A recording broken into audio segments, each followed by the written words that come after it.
Hey guys, the go-to guy, Gregory Dixon. As you can see, it's Friday. It's Friday, end of the week. Everybody's getting out, moving around. We didn't go live today at 2, so I thought I'd give you guys some Friday car talk.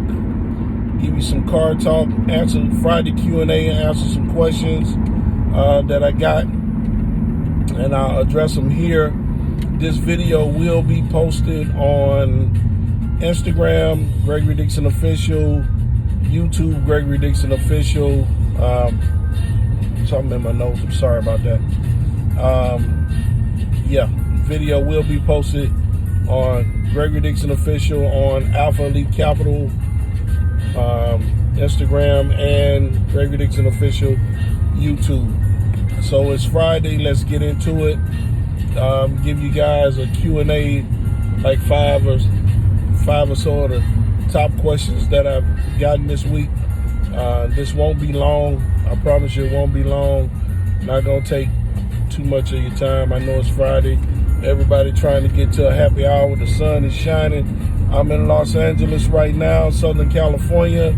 From where I am to wherever you are, I hope you guys have had a great day, a beautiful week, and looking forward to a great weekend. That being said, let's get into it. Question number 1. Why haven't all of the foreclosures came to the market, seeing that the rental moratorium has been lifted? Okay. The answer to that is short and sweet. I don't know why.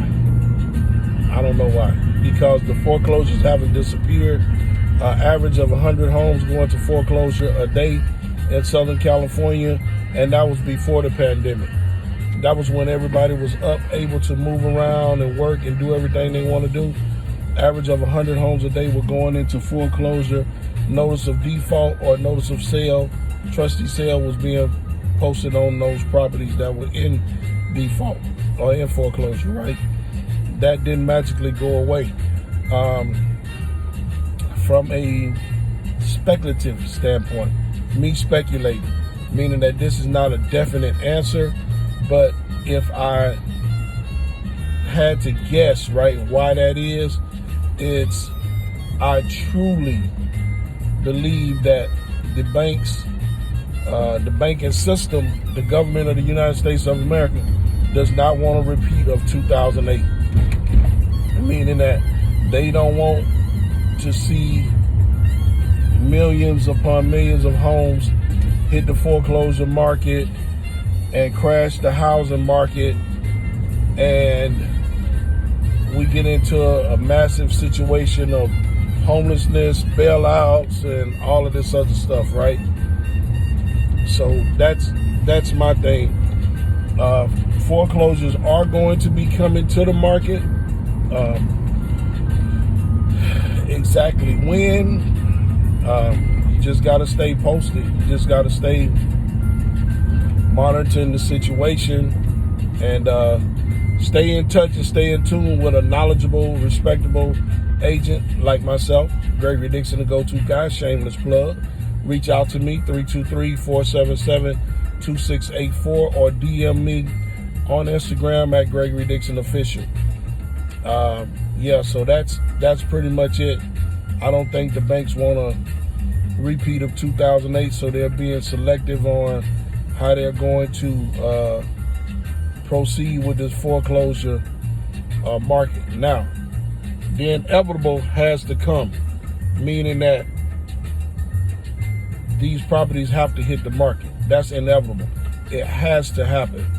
The banks aren't going to be in a situation where they can continue to have millions of loans on their books that are non-performing, which is just a nice way of saying loans that people are not paying on right now.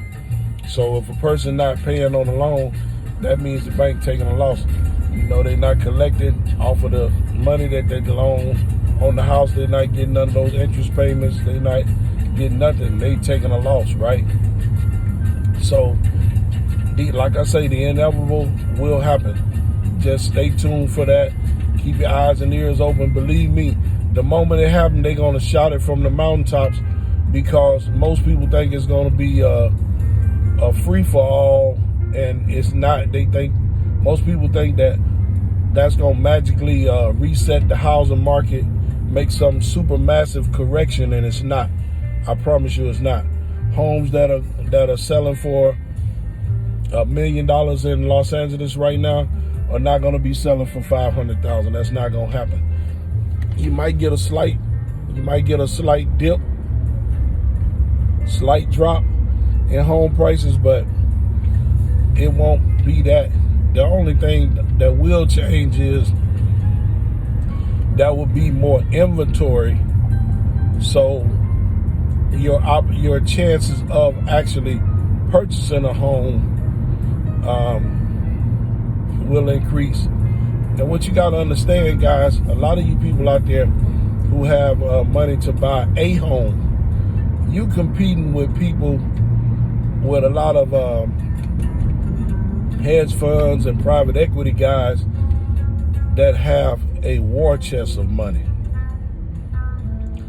You got $1 million, they got $1 billion. You trying to buy one home, they trying to buy a portfolio. They want a discount of every non-performing loan that a bank might have on their ledger, and a bank is more apt to deal with them, because that's one way of getting like, let's say, if they could put a package together, it's $1 billion package. Property might have 1,000 homes in it, right? $1 billion. Now here you are, you want to buy one home. You got 400,000. You want to buy one home, right? Who you think they gonna sell it to? You think they want to sell one home? No. Would they rather with the bank? Banks are not your friend. I say this. I've been screaming this for 20 years. Banks are not your friends. A relationship with a bank depositor and a bank is a financial relationship. It's not a friendship. It's a financial relationship based on a financial obligation. So the banks are not your friend. So if it's an opportunity for them to sell 1,000 houses instead of one, they're gonna sell 1,000 houses. They're gonna sell 100 houses. It's an opportunity to make 400,000 and make $1 billion. They're gonna make $1 billion. You know, it is what it is. So that's what's going on with that. Next question is, and I hope that helped you guys. If you need some more information on foreclosures, if you need the foreclosure process explained to you, and you know, just hit me, DM me, and say you want me to explain the foreclosure process, because a lot of people don't understand how the foreclosure process works, and I'll be happy to break that down to you. Just, you know, hit me and let me know what it is that you want to know. I got you. Next question is there, I got this question, are there 100% financing, is 100% financing available? As of right now, and then let me say this, I get questions from all over the country, from all over the U.S. So, you know, the answer that's the right answer in Los Angeles might not be the right answer in Clearwater, Florida, right? Okay, as of right now, as far as I know, there is no 100% financing. But, guys, come on, man, that FHA 3.5, that's as close as you need to get to zero, if you're honest with it. And the reason why there's no 100% financing is because they want you to have what's called skin in the game, meaning that they want you to put some of your money out there. If you don't have nothing invested, then banks, financial institutions, private lenders, credit unions, they feel that you don't have no reason to, you know, if things go bad, you're not going to try to figure it out or make it happen. You just going to walk away, you know. You just going to walk away. Oh, well, I just messed my credit up. Oh, well, I'll fix my credit in a couple years. I'll get another house or whatever. You know, they want you to be invested to where you got something to lose too. They got money to lose, you got money to lose. So guess what? You're going to go to work. You lose your job, you're going to try to go get another job immediately and pay your mortgage. You're going to pay your mortgage. You know what I'm saying? If you got to eat top ramen and hot dogs, you're going to pay your... Ain't nothing wrong with top ramen right now. This is like the ramen capital of the world, Los Angeles, boy. I never thought I'd see the day when ramen places are like the end thing. I digress. I'm sorry about that. I'm sorry. I'm a fat boy. You know how food. I'm sorry.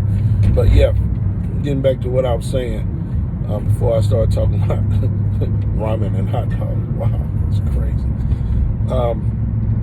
Yeah, the zero down financing, I haven't seen that. I've been looking for it, you know, and I know how to structure deals creatively, and banks are also limiting how much a seller can contribute, how much you can get as a gift. You know, they want you to have something invested in the deal.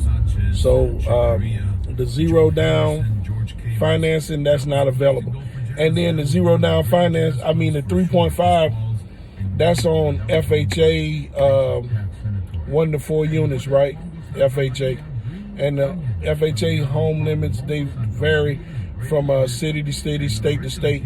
You could Google that. If you want to know what the FHA loan limit is, just go to Google and type in FHA loan limit and put in whatever your city is, and put in single family, duplex, triplex, or 4 units. And it'll tell you what that FHA loan limit is in your city and in your state. It's different all over the country. What else? Yeah, but the zero down, that's not happening right now. 3.5 FHA, 5% conventional, and the 5% conventional might be better for you than the FHA 3.5, and I'm gonna tell you why. The FHA 3.5 at 3.5% down, they're gonna charge mortgage insurance, MIP, mortgage insurance, right? They're gonna charge that. So you got your principal and your interest. Let's say that may be $2,000. Then the MIP may be $350, right? So now you got the mortgage and the principal, $2,000. You got the taxes and insurance, right? Then you got the MIP on top of that if you go FHA, which is going to be extra. So that's going to make your payment a little higher. If you go conventional, 5% down, and they do have conventional 5% loans, you know, those loans won't come with MIP, no mortgage insurance. So your payment will be a little lower. So you may pay a little bit more getting into the home, but you're paying less every month to keep the home or to pay the mortgage for the home. So that's a good thing for you, right? That's a good thing. FHA loans, you're going to definitely have mortgage insurance, MIP, added to the price of the payment. So check into the conventional 5% if you have 5% down. If not, you got to do what's best for you to get into the property. Next question. Should I buy a home? Should I buy units? And what's the difference in the price? Okay, if you just starting out, it depends on what suits your needs. If you looking at real estate as an investment, buy units. That same 3.5 I was just talking about FHA, you can apply that from one house or a duplex or a triplex or 4 units. So if you're in a place where you could put the 3.5% down on 4 units, you gotta live in one because it's FHA. You live there, right? But the other 3 could cash flow you.